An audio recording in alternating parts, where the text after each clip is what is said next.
1 मार्च से मुस्लिमों का पवित्र महीना रमजान शुरू हो चुका है। दुनिया भर के मुसलमान इस त्योहार को काफी हर्षोल्लास से मनाते हैं, मगर युद्ध के संकट से घिरे फिलिस्तीनी मुस्लिमों के लिए मानो बुरा समय शुरू हो गया है। इजराइल और गाजा के बीच लंबे समय से ऐसा युद्ध चला आ रहा है, जिसके कारण न जाने कितने बेगुनाहों को अपनी जान गंवानी पड़ी। ऐसे में ये भीषण युद्ध हर दिन एक नया रूप लेता जा रहा है। ऐसे में इजराइल ने हमास के खिलाफ एक नई चाल चली है, जिसके बाद से मानो ये युद्ध फिर एक नई करवट ले रहा हो। अब ये सब जानकर आपके मन में जरूर सवाल आ रहा होगा कि इजराइल ने ऐसी क्या चाल चली हमास के खिलाफ। बातों को न घुमाते हुए आइए आपको पूरा मामला बताते हैं। दरअसल इजराइल ने गाजा में सभी मानवीय सहायता को रोक दिया है। ऐसा इसलिए क्योंकि हमास के साथ 6 हफ्तों का सीज फायर अब खत्म हो चुका है। ऐसे में हमास के साथ दोबारा जंग शुरू होने का खतरा भी मंडरा रहा है। ईरान समर्थित फिलिस्तीनी गुट ने सीज फायर को बढ़ाने के लिए अमेरिकी प्रस्ताव को अस्वीकार कर दिया, जिसके बाद से तनाव और बढ़ गया है। इसी कड़ी में हमास ने इसे सीज फायर की शर्तों का उल्लंघन बताया है। इजराइल के इस कदम को लेकर हमास का कहना है कि सीज फायर का दूसरा चरण बातचीत के जरिए आगे बढ़े। इसमें फिलिस्तीनी कैदियों की रिहाई और गाजा से इजरायली सेना की वापसी भी शामिल है।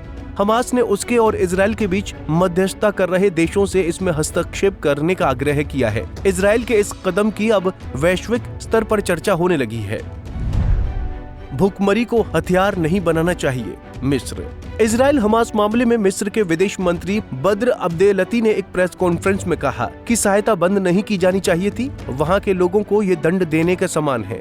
कभी भी भुखमरी को हथियार नहीं बनाना चाहिए। सऊदी अरब के विदेश मंत्रालय ने भी इस कदम की निंदा की और इसे ब्लैकमेलिंग करार दिया। उसने कहा कि ऐसा करके सामूहिक दंड दिया जा रहा है।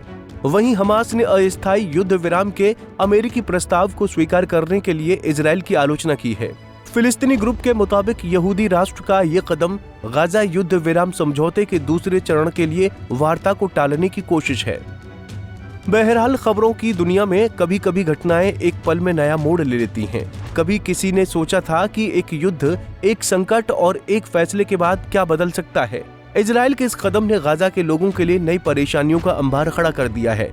इजराइल हमास के बीच चल रहे इस संघर्ष ने दुनिया भर के लोगों की निगाहों को अपनी तरफ खींच लिया। क्या इजराइल ने जलती आग में घी डालने का काम किया है? इजराइल ने फिलहाल ये स्पष्ट नहीं किया है कि सहायता की आपूर्ति पूरी तरह से रोक दी गई है या कुछ हद तक जारी रहेगी। ये फैसला ऐसे समय में आया है जब इजराइल हमास संघर्ष विराम का पहला चरण खत्म हो गया है। ऐसे में इजराइल के इस कदम से ये सवाल भी उठ रहा है कि क्या प्रधानमंत्री नेतन्याहू हमास के खिलाफ कोई बड़ी साजिश रच रहे हैं। हालांकि इजराइल ने रमजान और यहूदियों के खास पर्व पास ओवर के दौरान अस्थायी युद्ध विराम बढ़ाने का समर्थन किया है।